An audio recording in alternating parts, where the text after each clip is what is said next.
From the 1011 Now streaming studio, this is The Night Beat. Sponsored by Pella Windows and Doors of Lincoln. Good evening, I'm Jessica Blum alongside WWT's Brian Mastery with your headlines for Tuesday, November 18th.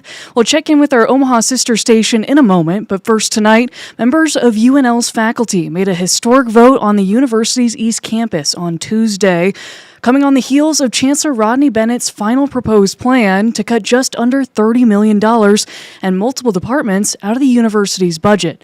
That vote on a motion of no confidence regarding Chancellor Bennett, now the university's first to have such a motion approved under his leadership. The meeting today started with a proposed motion to table the no confidence vote until early December. That motion failed to pass, and faculty cast those votes shortly after. This is the first time a motion of no confidence has been called on a University of Nebraska-Lincoln chancellor since Harvey Perlman in 2003, and the only time the university's faculty senate alone has voted on such a motion.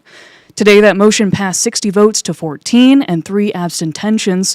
While the approval is purely symbolic of the faculty majority disapproval of Bennett's leadership and has no direct effect on his role or future, those who voted yes feel it was their chance to make their voice heard. This is not an easy time to be in higher ed. There are a lot of challenges for us, and I think we as faculty need to be responsive to the needs of the state of Nebraska. But what I think we heard today was that our chancellor is not helpful in supporting that mission, and that the faculty don't see that. They don't see the chancellor as being someone who they trust to move forward to help Nebraskans. UNL's chapter of the American Association of University Professors sent out a statement of their own after the vote, saying in part, quote, "The faculty has made clear that this chancellor does not have what it takes to lead our flagship institution. For the first time, we are delivering a united message to the regents. We will not accept a lack of transparency, the exclusion of faculty from decision-making, or the erosion of our university's 156-year-old mission to educate Nebraska students," end quote. Bennett was unanimously approved as chancellor back in June of 2023. His initial contract has not been extended and is set to expire on June 30, 2026. We have reached out to both Chancellor Bennett and President Gold for a statement on the vote. We have yet to receive an official statement from either. New tonight, the School Finance Review Commission is finalizing the draft of its first report to the unicameral. Nebraska's school funding formula is the 1990 Tax Equity and Educational Opportunities Support Act, or TEOSA. That determines funding by subtracting the student cost from resources like property tax collections. Among the findings, state sources have become a bigger contributor to school funding, more than 50%, and Nebraskans are paying roughly $600 million less in property taxes thanks to changes in the legislature last session. Tom Breezy says the state will need to find new sources of revenue while also finding ways to lower the cost of education. So we've got some hard conversations in front of us about a lot of different things. A lot of it's going to hinge on school spending, the trajectory of school spending, where we're at, outcomes, what we want education to look like in Nebraska. Going to be some very hard and difficult conversations. Phase 2 involves developing specific policy recommendations, including potential formula adjustments or changes to state funding targets. An executive committee will make unsubstantive changes before submitting the report to the legislature by December 1st. We've got a link to the draft report on our 1011 Now app. And we are continuing to follow a serious crash that had closed an intersection in southwest Lincoln. First responders went to the area of Southwest 23rd and West South Street just after 2:30 Tuesday afternoon. According to police, at least one person has life-threatening injuries, but it is unclear who was hurt. Shortly after 6 p.m., Lincoln police posted on social media that West South Street had been reopened. Now let's turn to our Omaha sister station, WWT, for a look at some of their top stories. First, Alert 6 anchor Brian Mastery joins us now with the latest tonight. Brian? Good evening, Jessica. I want to get to one that was breaking news a short time ago. Omaha police tell us a man was shot tonight while in an Uber. It was just before 5. Investigators say a 19-year-old man was in an Uber near 47th and 4th Streets. They say he was shot while in the back of the car. It's developing stories we'll have later. We'll have more on firstalert6.com. You were talking about the school finance committee meeting earlier. Well, the state's largest public school district got some information on that, and they are in worse financial position now. That's because the Department of Education informed Omaha Public Schools that it made a $30 million mistake. Can you believe that? The state aid that should have gone to other school districts. OPS officials say taxpayers will likely have to cover the difference when it pays back the money next year.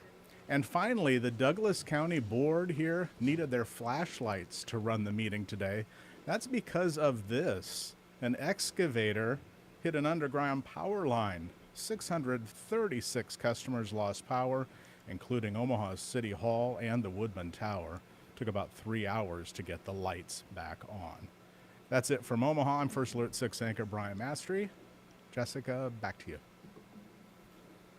Thank you, Brian. In other news tonight, alcohol sales in all of Lancaster County can now start at 6 a.m. 7 days a week, after the County Board of Commissioners spent Tuesday morning clearing up some murky language in local ordinances.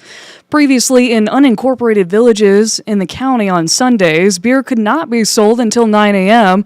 and liquor until noon. It's something local businesses on the outskirts of the capital city, like Emerald Mini Mart, who requested the change, say they have struggled with, because they lose out on business. During public comment, only one testimony was given by a Casey's gas station district manager, who says he also suffers from the loss of business. It is confusing to our guests, as we have another location within 3 miles south, and then we have 3 other locations within 10 miles. We also get a large number of travelers coming through on Highway 34 for sporting events or coming into Lincoln. And when they stop in, that is our only location for Casey's within that area that does not fit the city limits. That specific location he's mentioning is just off the intersection of Northwest 48th and Highway 34, which is part of the unincorporated village of Woodlawn. Again, the ordinance change is now in effect.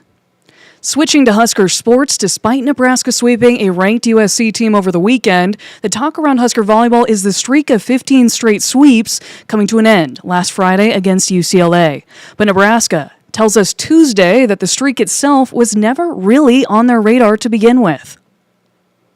I don't think anybody on our team really cared about the streak set because it's pretty irrelevant for our sport. We still won and ended on a great note in that set 4 and then played great on Sunday, so it was a really good trip. USC came into Sunday's matchup on a 9-match win streak before being swept by the Big Red. Nebraska now has a 3-game lead in the Big Ten standings, just with 3 left to play. The team is back home for Thursday night's match against Iowa. That's set for 7 p.m. on Fox Sports 1 with a win. Nebraska will clinch at least a share of the Big Ten title. Now in the world of Husker football, junior running back Emmett Johnson is getting some more national attention. He was named a semifinalist for the Doak Walker Award, which is given to the nation's best running back every year. He ranks top 5 nationally in total rushing yards and rushing yards per game, but Johnson tells us the accolades are not his focus. I just want to stay focused, stay humble. Just stay focused on what I got to do, and that's help this team win, not make it all about me. I remember when I wasn't, in the spotlight or wasn't getting the love, so those are things that just keep me motivated to stay hungry. That kickoff is slated for 6 p.m. It's set to air on NBC. It's the first meeting between the two schools since they faced off in 2020 at Memorial Stadium. Finally tonight, and rounding out your night beat, is a check of the 7-day forecast. Back here at home during the Penn State game, we'll face a nice afternoon, back up into the 60s by this weekend and looking dry. But in the meantime, temperatures will be up around 60 degrees for the middle of this week before a brief cool down by Friday with a chance of rain, especially in and around I-80 and areas closer to the Kansas border, before we are facing a cooler stretch of weather once we get toward the end of the Thanksgiving Day week holiday.